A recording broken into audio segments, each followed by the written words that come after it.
Sa lahat ng manonood ng Blue Dot Channel, subscribe now, here, subscribe. Salamat po. Thank you sa inyo.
Papasyal ko lang kayo dito sa lugar na to dahil first time ko rin nakapunta rito at sana supportahan nyo rin po yung aking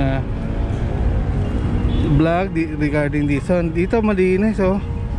At mapapansin nyo may net tayong nakikita rito dahil yan po yung tagasala ng dumi na pwedeng pumasok dito galing sa Manila Bay. Kung mapapansin nyo yung orange na yun, ayan do po yung parang ganito din na may net na nag-separate o pumipigil sa mga basura papasok doon sa Dolomite area. Makikita niyo ayan, ayun oh, yung area na yan, yan, yung haba na yan. Ito yung tubig, maano naman siya, malinis, walang problema.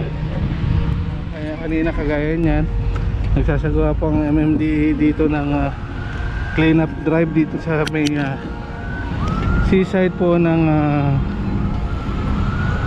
dito po sa may tapat ng ating breakwater.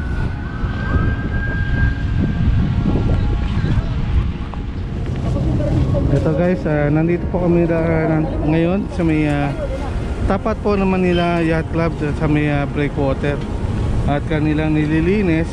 Kanina po sila nandito at para maglinis. Doon pa sila naglinis sa may malapit sa may Dolomite hanggang sa makarating po sila rito. Ayan, napakarami po yung nililinis dito dahil yan po ay mga inanod o yung mga inagos po ng Agos nung kasagsagan ng Ulysses na bagyong nagdaan sa atin.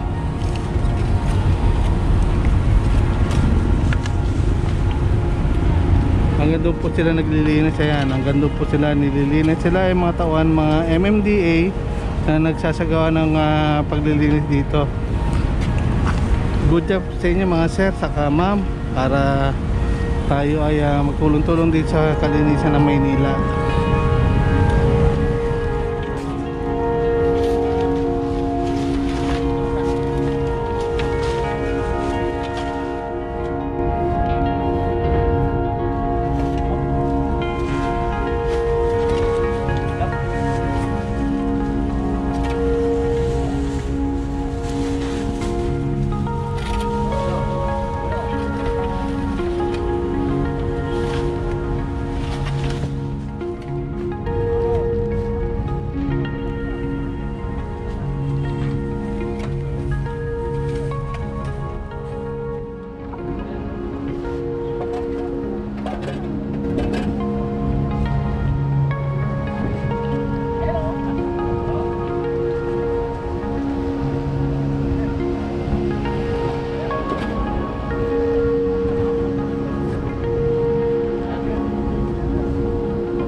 guys, malinis na po yung lugar nito, nililinis. Kanina napakadumi po nito, inabutan natin. Ngayon malinis na. Hanggang doon sa baba, hindi nila nililinis. Ito ay mga debris o yung mga kalat na agos po ng mga ng daan ng bagyo na Ulysses. Ayan guys, makikita nyo ang paglilinis nila rito sa Manila Bay, dito po sa may Manila Yacht Club sa may breakwater.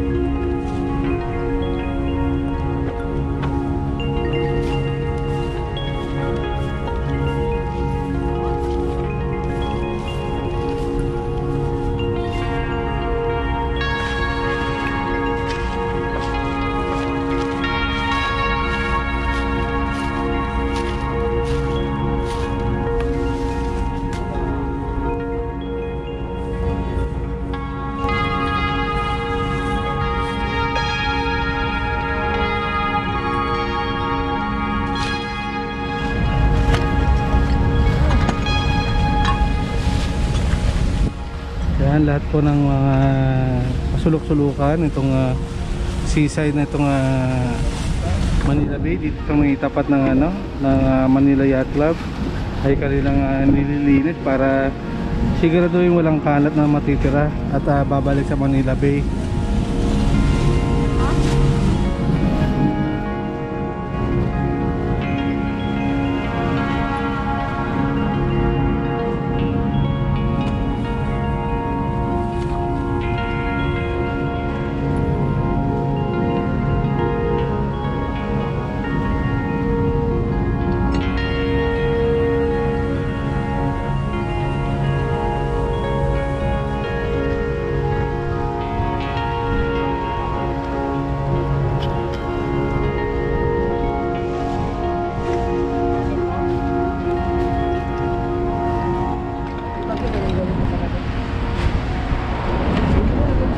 Ito po ay tapat po ng Quirino Avenue.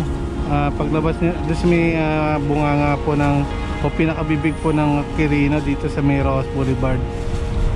Makikita niyo na po itong yung rock formation na yan o yung breakwater.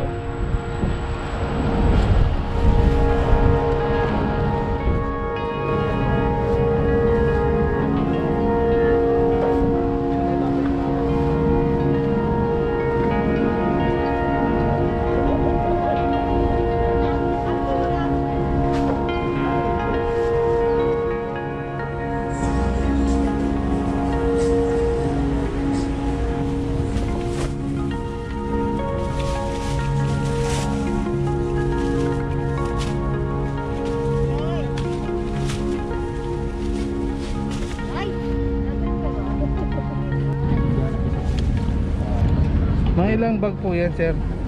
Ilan? Nakolektan nyo ngayon dito? Dito lang. Ilan doon? Bilang. Sir, mga ilang trash bag po yung nakolektan ninyo ngayon today? Ito.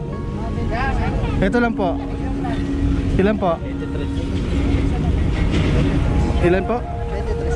23. 23. Yan mga guys, 23 bags daw. Dito lang sa area na ito Yung kanina mahigit daw 40 nandun sa kabila marami pa doon sa kabila, kaya mamaya puntahan natin.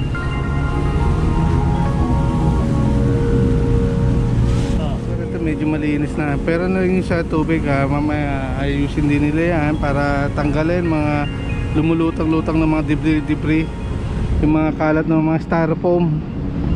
Dito daw yun natagpuan sa loob ng dito sa may lumagpas po dito sa may breakwater. Ayan guys, inaakit na po nila yung mga kanilang mga napulot na mga kalat dito sa may seaside nga po. At kukolektahin din po nila yung mga basurang nakolekta nila sa may banda roon o yung papuntang Dolomite. Ating titingnan kung makukunan natin yon para madokumento natin lahat. Yung nakuha nilang basura dito is 23 bags. Ayan, 23 bags lang po yan. Dito lang yan sa area na yan. Pero po yung 40, mahigit 40 daw yun na nakuha nila doon sa may banda roon. Tapos ito yata yung kanilang yung galing na po dito sa may nasalang dumi bago itapon po dito sa Manila Bay yan. Bago i-discharge. Ayan.